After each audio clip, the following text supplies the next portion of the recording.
আসসালামু আলাইকুম viewers, welcome to my channel best cook recipes. আমার আজকের রেসিপি হচ্ছে ঈদ স্পেশাল বিফ চিলি।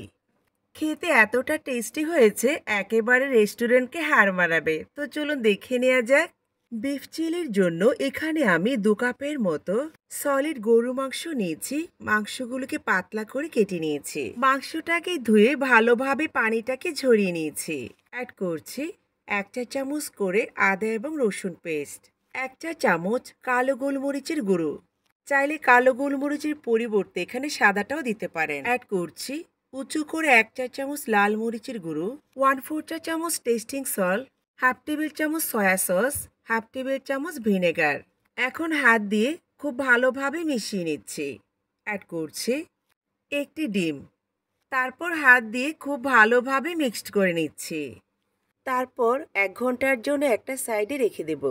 1 ঘন্টা পর ফিরে আসলাম। এখন দিচ্ছি 2 টেবিল চামচের মতো কর্নফ্লাওয়ার। তারপর হাত দিয়ে খুব ভালোভাবে মিক্সড করে নিচ্ছি। এখন আমি মাংসটাকে ভেজে নিচ্ছি। এর জন্য চুলায় প্যান বসিয়ে দিচ্ছি 1/4 কাপের মতো রান্নার তেল। তেলটাকে গরম করে নিয়ে এক এক করে মাংসগুলো দিয়ে দিচ্ছি। কর্নফ্লাওয়ার দেওয়ার কারণে মাংসটা একটার সাথে একটা লাগবে না। কিছুক্ষণ ভেজে নিয়ে মাংসটাকে উল্টিয়ে দিচ্ছি। এখন আমি ঢেকে দিচ্ছি। তারপর ঢাকনাটা তুলে নিয়ে আবার একটু নেড়ে দিচ্ছি। মাংসটা প্রায় সফট হয়ে আসছে। ভাজতে ভাজতে দেখবেন মাংসে দারুণ একটা কালার চলে আসছে। তখনই বুঝে নিতে হবে মাংসটা হয়ে গেছে। এখন তুলে নিচ্ছি।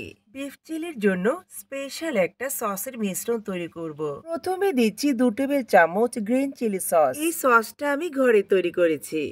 2 টেবিল চামচ সয়া সস, 2 টেবিল চামচ টমেটো সস, হাফ টেবিল চামচ চিলি ফ্লেক্স, রোস্ট করে নেওয়া 1 চা চামচের মতো সাদা তেল, 1 চা চামচ টেস্টিং সল্ট। অ্যাড করছি 1/3 কাপ নর্মাল পানি। ওহে ভালো কথা, রেস্টুরেন্টের স্বাদ পেতে হলে অবশ্যই টেস্টিং সল্ট দিতে হবে। ফুল পর্বে চলে আসলাম। একটা প্যানে দিচ্ছি 2 টেবিল চামচের মতো বাটার। বাটারটাকে গলিয়ে নিয়ে দিচ্ছি 1 চা চামচ আদা কুচি, 1 টেবিল চামচ কুচি করে নেওয়া রসুন কুচি, 4-5টি কাঁচামরিচ ফালি। এখন বাটারের সাথে রসুন আদাগুলোকে হালকাভাবে ভেজে নিচ্ছি। খেয়াল রাখতে হবে কোনোভাবে পোড়ানো যাবে না। এই পর্যায়ে চুলোর আঁচ হাইটে আছে। এখন অ্যাড করছি 1.5 কাপের মতো পেঁয়াজের পাপড়ি। তারপর নেড়ে দিয়ে কয়েক সেকেন্ডের মতো ভেজে নিচ্ছি। এখন অ্যাড করছি হাফ কাপ গাজর কুচি। তারপর নেড়ে চেড়ে কয়েক সেকেন্ডের মতো ভেজে নিচ্ছি। খেয়াল রাখতে হবে সবজিগুলোকে খুব বেশি ভাজা যাবে না, তাহলে কালারটা নষ্ট হয়ে যাবে। এখন অ্যাড করছি ভেজে রাখা বিফ। তারপর নেড়ে চেড়ে ভালোভাবে মিশিয়ে নিচ্ছি। এখন অ্যাড করছি আগে থেকে মিক্সড করা সস। সসটা দেওয়ার সময় অবশ্যই এভাবে নেড়ে চেড়ে দিতে হবে। অ্যাড করছি 1 চা চামচ চিনি, হাফ চা-চামচ গোলমরিচ। এরপর নেড়ে চেড়ে ভালোভাবে মিশিয়ে নিচ্ছি। কিছুক্ষণ জাল করে নেওয়ার পর গ্রেভিটা ঠিক এরকমই হয়েছে।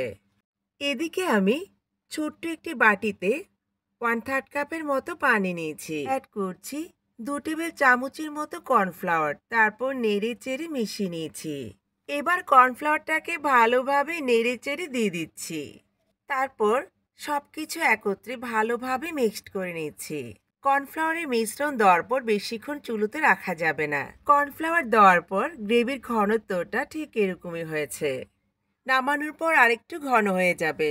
অলমোস্ট আমার রান্নাটা হয়ে গেছে। এবার গরম গরম সার্ভ করে নিচ্ছি। একেবারে সহজভাবে তৈরি করে দেখালাম রেস্টুরেন্টের স্টাইলে বিফ চিলি।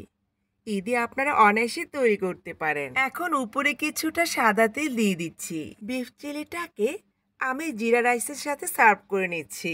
এই বিফ চিলি রুটি, পরোটা, নান, পোলাও, বিরিয়ানি অনেক কিছুর সাথে সার্ভ করতে পারেন। ঈদের জন্য ধামাকা একটি আইটেম। আমার রেসিপি যারা ইউটিউব থেকে দেখছেন চ্যানেল সাবস্ক্রাইব করে পাশে থাকবেন।